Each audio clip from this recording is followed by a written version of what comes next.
क्या आपने कभी सोचा है कि हमारी सबसे बेसिक जरूरत यानी नींद आज एक मल्टी मिलियन डॉलर इंडस्ट्री कैसे बन गई है? आज के इस दिलचस्प विश्लेषण में हम नींद के इस पूरे सफर को डिकोड करने वाले हैं।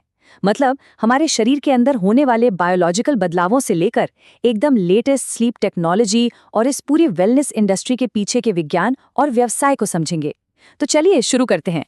सच में ये सोचना बड़ा हैरान करता है ना कि एक जमाने में जो नींद बस एक प्राकृतिक जरूरत थी, वो आज एक हाईटेक और स्ट्रिक्टली रेगुलेटेड वेलनेस इंडस्ट्री में कैसे बदल गई। इस पूरी कहानी को अच्छे से समझने के लिए हम इसे 4 हिस्सों में बांटकर देखेंगे। सबसे पहले बायोलॉजी, फिर टेक्नोलॉजी, उसके बाद बिजनेस और आखिर में इसके कानूनी पहलुओं को। तो सबसे पहले बात करते हैं द साइंस ऑफ स्लम्बर की, यानी नींद के पीछे की बायोलॉजी। देखिए, हमारी आंखों में जो लाइट रिसेप्टर्स होते हैं ना, वो हमारे शरीर की 24 घंटे वाली बायोलॉजिकल घड़ी को सीधे कंट्रोल करते हैं। और इसमें रंगों का बहुत बड़ा खेल है।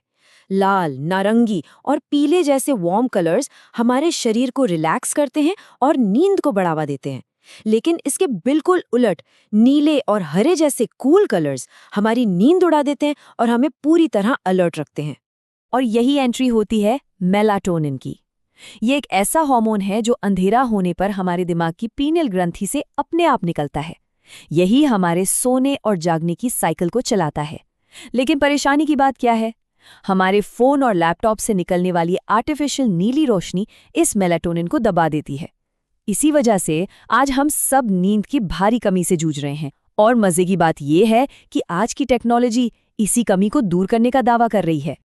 तो अब आते हैं हमारे दूसरे हिस्से पर, हाईटेक नैपिंग सॉल्यूशंस। जरा इसे देखिए, इसे एनर्जी पॉड कहते हैं। ये ऑफिस या वर्क प्लेस पर झपकी लेने के लिए बनाया गया एक कमाल का एर्गोनॉमिक सॉल्यूशन है।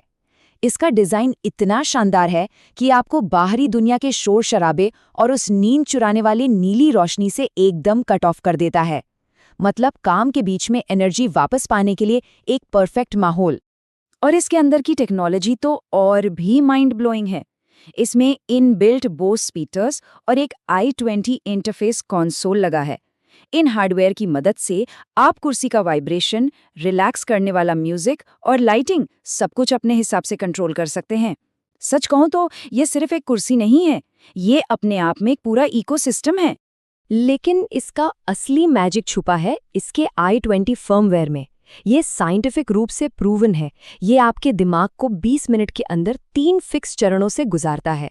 पहला, हिप्नोलॉजिक, यानी आपको धीरे धीरे नींद में ले जाना। दूसरा, रेस्ट, यानी आपकी नींद को मेंटेन रखना। और तीसरा, हिप्नोपॉम्पिक, यानी झपकी पूरी होने पर बड़े आराम से आपको वापस जगाना। और इसे यूज करना भी बहुत आसान है। बस एक ग्रीन स्टार्ट बटन दबाइए और जादू शुरू। पॉड अपने आप पीछे की तरफ झुक जाएगा, रिलैक्सिंग लाइट और म्यूजिक ऑन हो जाएगा और एक बहुत ही स्मूथ वाइब्रेशन शुरू हो जाएगा। मतलब कोई कॉम्प्लेक्स सेटअप नहीं, बस बटन दबाओ और एक परफेक्ट पावर नैप का मजा लो।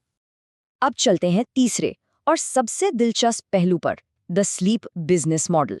इस बिजनेस की शुरुआत के पीछे कुछ गहरे कल्चरल कारण भी हैं। जैसे जापान में एक बहुत ही फेमस शब्द है इनेमोरी। इसका मतलब होता है प्रेजेंट रहना और सोना। दरअसल जापान में लोग इतने लंबे घंटों तक काम करते हैं कि वहां नींद की भारी कमी हो गई है। और इसी सांस्कृतिक जरूरत ने टोक्यो जैसे बिजी शहरों में कमर्शियल स्लीप स्पेसेस, यानी पैसे देकर सोने की जगहों का एक नया ट्रेंड शुरू कर दिया। इसी ट्रेंड का फायदा उठाते हुए टोक्यो में नेस्कैफे, स्विमिंग कैफे जैसी जगह खुल गई हैं। ये अप्रोच सच में बहुत इनोवेटिव है। ये कैफे आपको दिन में आराम करने के लिए जगह तो देता ही है, लेकिन साथ ही एक स्ट्रैटेजी के तहत कॉफी भी ऑफर करता है। मतलब एक ही स्टोर के अंदर आपको कैफीन का बूस्ट भी मिल रहा है और आराम करने की जगह भी। अब जरा इस स्लाइड पर ध्यान दीजिए। इसके प्राइस टैग के पीछे की बायोलॉजी आपको हैरान कर देगी। यहाँ 30 मिनट की झपकी और 1 कप कैफीन वाली कॉफी की कीमत 750 येन है। क्यों? क्योंकि कैफीन को शरीर में अपना असर दिखाने में ठीक 15 से 30 मिनट लगते हैं। तो जैसे ही आपकी झपकी खत्म होती है, कैफीन अपना असर दिखाना शुरू कर देती है। टाइमिंग देख रहे हैं आप? एकदम परफेक्ट। कस्टमर्स को अट्रैक्ट करने के लिए बिजनेस बहुत सी ट्रिक्स इस्तेमाल करते हैं, जैसे स्मार्ट वार्म लाइटिंग और जंगल या नदी की हाई रेजोल्यूशन वाली ऑडियो, जो हमारे पैरासिम्पैथेटिक नर्वस सिस्टम को एकदम शांत कर देते हैं। इसके अलावा ये लोग ब्रेन वेव मॉनिटर करने वाले स्मार्ट स्लीप मास्क भी देते हैं। और हाँ, अपने बिजनेस को ऑनलाइन प्रमोट करने के लिए इंस्टाग्राम पर वेलनेस मार्केटिंग स्ट्रैटेजीज का भी जबरदस्त इस्तेमाल किया जाता है। और ये सब हवा में नहीं हो रहा है। ये वेलनेस सेंटर्स डेटा का बहुत ही स्मार्ट यूज़ करते हैं। इन डेटा ट्रैकिंग रिपोर्ट्स से वो ये ट्रैक करते हैं कि किस दिन और किस वक्त एनर्जी पॉड का सबसे ज़्यादा इस्तेमाल हो रहा है। इस जानकारी की मदद से वो अपने मशीनों और काम के घंटों को लगातार ऑप्टिमाइज करते रहते हैं ताकि प्रॉफिट को बढ़ाया जा सके। चलिए अब बात करते हैं हमारे आखिरी सेक्शन की, रेगुलेटिंग द इंडस्ट्री, यानी इस बिजनेस पर कानूनी निगरानी। आपको क्या लगता है बस एक स्लीप पॉड खरीदा और कैफे खोल लिया? जी नहीं। किसी भी वेलनेस सेंटर या स्पा को शुरू करने से पहले संस्थापकों को एक लंबी नौकरशाही प्रक्रिया से गुजरना पड़ता है। सबसे पहले कंपनी का रजिस्ट्रेशन, फिर म्यूनिसिपल हेल्थ ट्रेड लाइसेंस, उसके बाद फायर सेफ्टी की एनओसी और सबसे आखिर में पुलिस वेरिफिकेशन। पब्लिक की हेल्थ और सेफ्टी के लिए ये सब बेहद जरूरी है। और एक बार जब सेंटर खुल गया तो रोजमर्रा के ऑपरेशंस के लिए भी रूल्स बहुत सख्त हैं। जैसे काम करने वाला सभी स्टाफ सर्टिफाइड और 18 साल से ऊपर का होना चाहिए। कॉमन एरियाज में सीसीटीवी कैमरे होने ही चाहिए। आने वाले हर क्लाइंट का आईडी और आधार रजिस्टर मेंटेन करना कंपलसरी है। और तो और बिजनेस का समय सुबह 9 बजे से रात 9 बजे तक फिक्स कर दिया गया है। नगरपालिकाएं इन नियमों का बहुत कड़ाई से पालन करवाती हैं।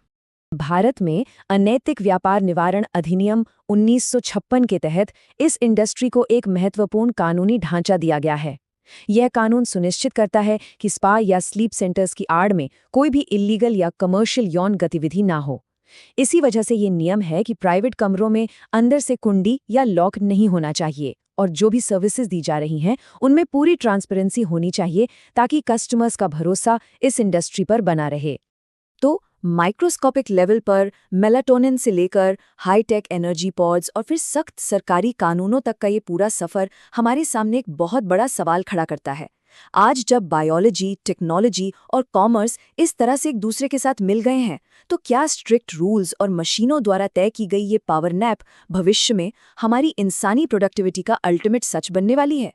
आराम जैसी एक पूरी तरह से नेचुरल चीज़ का इस तरह से कमर्शलाइज होना हमें आगे कहाँ ले जाएगा? ये एक ऐसा विचार है जिस पर हम सबको सोचना चाहिए। आज की इस चर्चा में मेरे साथ जुड़ने के लिए आपका बहुत बहुत शुक्रिया।